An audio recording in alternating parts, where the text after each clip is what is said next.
41, Heartbeat. Grier spotted the real Luke and casually opened his cage. As Grier entered with Luke's clone, the real Luke's face lit up with hope.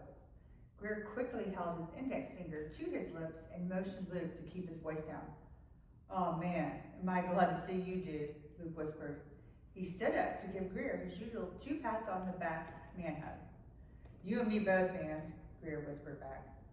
Luke still wore his black suit, the same suit he wore when they abducted him from New York City. He turned to the clone and couldn't take his eyes off of it. "Dude, what the hell is going on here? What is this place? Where's my sister? Why are there so many people who look just like me? And so many others who look alike?" He pointed towards his clone.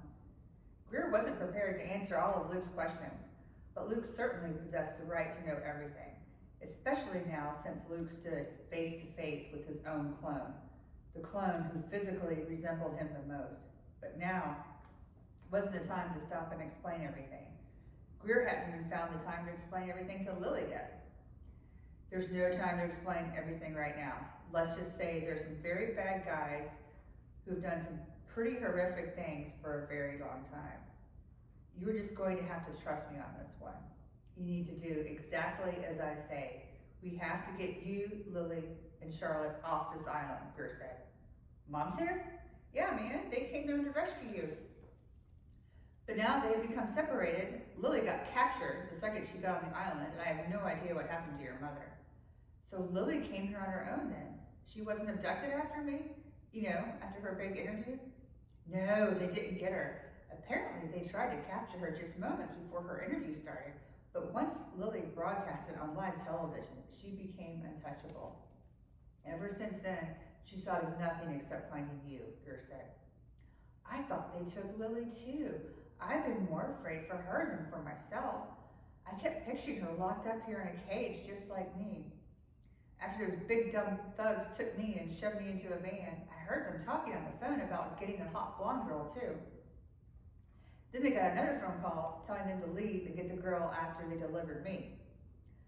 I'll explain everything in detail later. Hell, Lily's going to bust this story wide open and take everything public. You can watch it on Dateline with Lilly Allen and Stone Phillips. But for right now, we need to get out of here, because these bad guys want to do more bad things to you and all of these clones," Grier said. "Did you say clones?"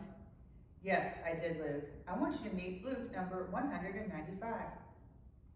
As Luke reached out to shake the other Luke's hand, Grier suddenly pulled out a syringe and swiftly plunged it into the clone's neck. The medication quickly took effect, and the clone dropped into Grier's waiting arms. "What the hell?"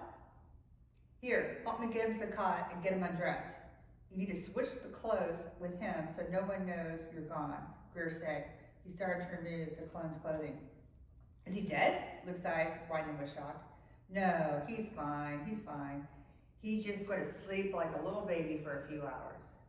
Luke undressed as Grier removed the shoes off the clone. "Dude, can you turn around? Oh man, give me a break. I'd much rather look at your sister taking off her clothes. Besides, there's no camera in here, just the one big one in the big room where the clones are. Instead of updating this old place with high-tech security everywhere, they just decided to move and start fresh with the new facility," Grier said. He chuckled as he turned around. Relief swept through him, knowing he stood with the right Luke. He'd feared Create Life harvested Luke's heart for Dr. Michael Garrison. With Luke's help, Grier laid Luke number 195 on one of the 2 gurneys inside the holding cell. Grier removed the sock from Luke's clone to reveal a tattoo on the bottom of the heel. 195. Grier removed the pocket knife and carefully scraped off the 95. He poured peroxide over the wound and wrapped it tightly in gauze. He put the sock back on and hoped this would work. Each clone possessed a tattoo on the bottom of the right heel. The original showed number 1. Grier noticed Lily's tattoo years ago. He found it cute. She thought she and Luke shared the same birthmark. The one merely looked like a small straight line. Grier turned to face Luke and asked, "Are you ready to play dead?" "What the hell? So my birthmark is really a tattoo? Holy shit. And what do you mean by play dead?" He backed away from Grier. His eyes looked frightened. "Relax, bro. I just want you to lay down on this gurney and cover your head with this sheet. I'm going to wheel you out of here.